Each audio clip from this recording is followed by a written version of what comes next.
피로감, 권태감 또는 몸이 좀 붓는다, 먹는 거에 비해 빨리 살이 찐다 또는 몸이 건조하다, 약간의 우울증처럼 보일 만한 증상들 또는 아까 빈혈 이야기 드렸고, 가장 흔하게는 생리 불순이죠. 여성분들 같은 경우에는 생리가 불규칙하다, 아예 과다출혈, 과소월경, 과다월경 이런 형태로 생리 주기가 불규칙해지고 의외로 정신과적인 질환이랑 연결되는 경우가 많아서 쉽게 말하는 불안감 또는 좀 과도한 걱정이 많은 분들한테서도 일시적으로도 이런 갑상선 기능 저하증이 많이 나타날 수 있어서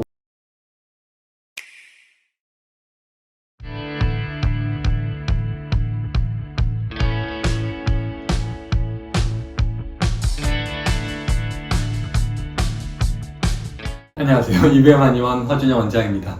오늘은 갑상선 기능 저하증, 특히나 자가면역성 갑상선 질환, 그 중에서 하시모토 갑상선염을 위주로 한 갑상선 기능 저하증에 대해서 알아보도록 하겠습니다. 갑상선 기능 저하증이 증상이 눈에 띄는 것들이 사실 많지는 않아서요. 왜냐면 일상생활에서도 느낄 수 있는 증상들이어서 다 그런데, 대표적으로 갑상선 기능 저하증에서는 갑상선이라는 장기가 우리 몸의 전반적인 에너지 신진대사를 주도하는 장기다 보니까 그 기능이 떨어지면서 나타나는 예를 들면 평소보다 기운이 빨리 떨어진다, 피로감, 권태감 또는 몸이 좀 붓는다, 먹는 거에 비해 빨리 살이 찐다 또는 몸이 건조하다, 이런 전반적인 대사 기능 저하와 연결될 만한 증상들이 많아서 일상생활 좀 찾기가 어려우실 수 있는 것 같아요. 근데 이제 특징적인 증상들이라고 보기는 어렵지만 주로 이제 여성분들에서 사실 조금 더 많이 보여지다 보니까 간과하기 쉬운 것들이 두통, 빈혈, 어지럼증, 가려움 같은 증상들, 그러니까 두드러기 같은 증상들이 계속 어떤 약을 쓰고 해도 조절이 안 된다 했을 때 알고 보면 갑상선 기능 저하증 때문이었다 할 수 있는 경우가 상대적으로 많이 임상적으로 보여지는 것 같습니다.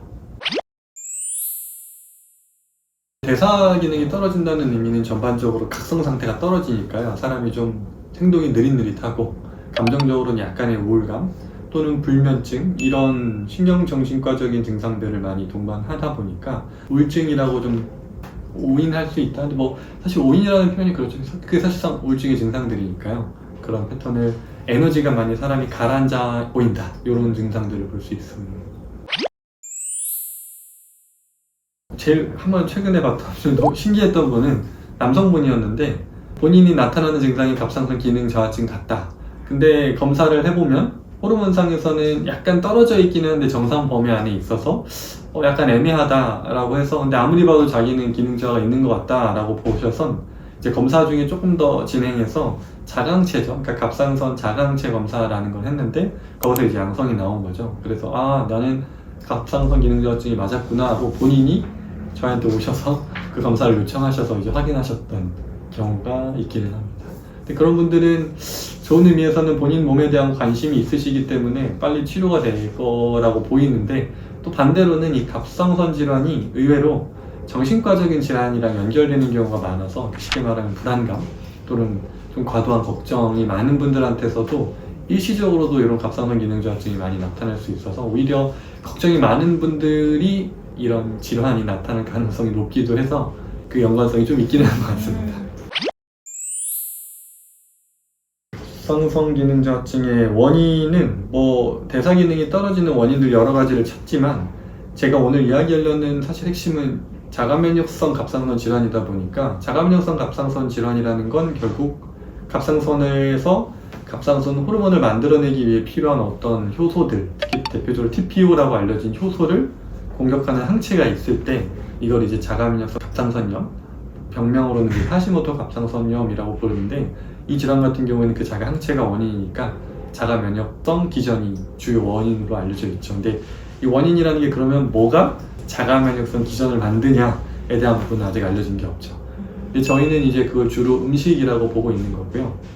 이거는 또 자가면역 기전이랑은 또 별도로 갑상선 호르몬이 만들어지는 과정을 보면, 갑상선 호르몬을 주로 만들어내는 건 갑상선이라는 장기가 맞는데, 갑상선에서 만들어낸 호르몬들 중에서 효율적으로 일을 하는 호르몬과 아닌 호르몬, 그러니까 T3, T4를 나눴을 때 대부분의 호르몬은 T4 형태로 만들어내서 이 T4를 T3로 우리 몸에서는 간과 장이라는 두 장기에서 메인으로 T4를 T3로 효율적으로 바꿔내거든요.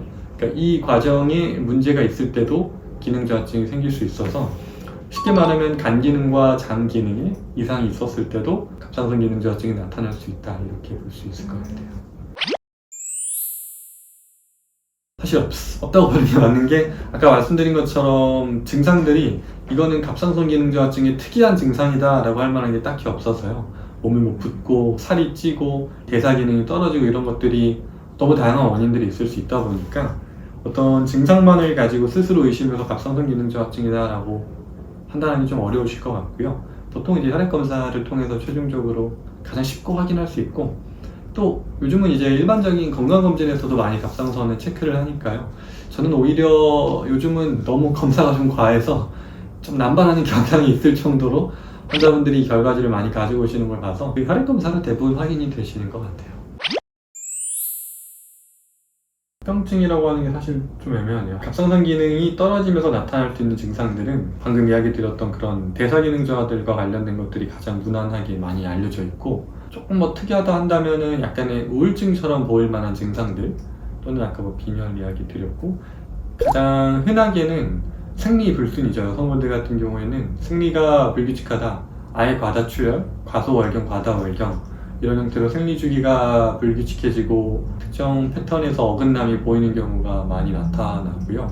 근데 합병증이라는 표현이 애매한데, 갑상선 기능 저하증이 잘 치료가 안 되고 방치됐을 때 나타나는 가장 안 좋은 형태라고 보면 사실 암이겠죠. 이제 갑상선 암이 가장 위험한 합병증이라면 합병증일 텐데, 이게 갑상선 기능 저하증이 직접적으로 암을 유발한다고 보긴 좀 어려운데, 어찌됐든 기전적으로 본다면 갑상선 기능이 떨어지면 우리가 TSH라고 하는 정확히 뇌에서 갑상선으로 이제 호르몬을 만들라라는 신호가 가게 되는 게 보통 그 수치가 올라가게 되거든요.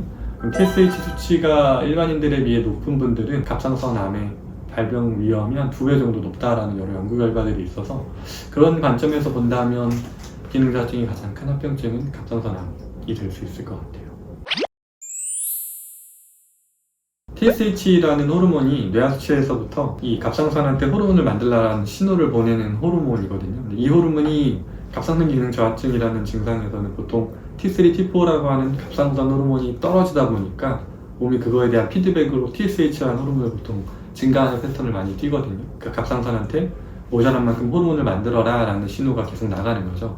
그 신호가 계속 갑상선을 때리다 보니까 그 과정에서 몰록이나 양성종양 또는 악성종양 같이 결절이 생길 가능성이 좀 더 높아집니다. 요즘은 임신 전, 그러니까 산전 검사에서 갑상선 호르몬 검사를 필수적으로 대부분 하다 보니까 그때 처음 알게 되는 분들도 있고요. 또 산후에, 산후 검사에서도 추적 검사 상에서 갑상선 기능 저하를 확인하는 분들도 많아서 꽤 많은 비중이 갑상선 기능 저하증 환자분들은 여성분들 같은 경우는 주로 임신 전후로 알게 돼서 그 이후로 치료를 쭉 하시고 계신 분들이 생각보다 더 많아요. 증상 때문에 검사를 했다라기보단 산전 검사라는 의미는 산전에 아이를 갖기에 적합한 몸 상태인지 혹시 모자란 건 없는지를 체크하는 과정에서 혈액 검사를 루틴하게 요즘은 진행을 해서 그 과정을 알게 되시는 분들이 많은 것 같아요. 갑상선 기능 저하증이 유전될 가능성은 없고요. 다만 하시모토 갑상선염 같은 경우에는 어느 정도 유전성이 있다라고는 알려져 있는데, 그 유전성이라는 의미가 항상 조심스러운데, 엄마가 그 병을 갖고 있다고 자녀가 그대로 된다라기보단 가능성이 조금 더 높아진다. 그 확률적인 부분에서는 유전성이 조금 어느 정도 있다라는 연구들이 많이 있습니다. 이거는 모든 자가면역 질환이 그러한데, 그러니까 하시모토 갑상선염이라고 갑상선 기능 저하증을 큰 카테고리로 봤을 때 여러 원인들 중에 자가면역성 원인으로 인한 갑상선 질환 같은 경우에는 어머니가 그 질환을 갖고 있으면 자녀도 그 질환을 가질 확률이 다른 일반인들에 비해 좀 높은 건 사실입니다. 자가면역 질환에 대해 더 많은 정보가 궁금하시다면 EBM TV의 구독, 좋아요, 알림 설정 해주세요.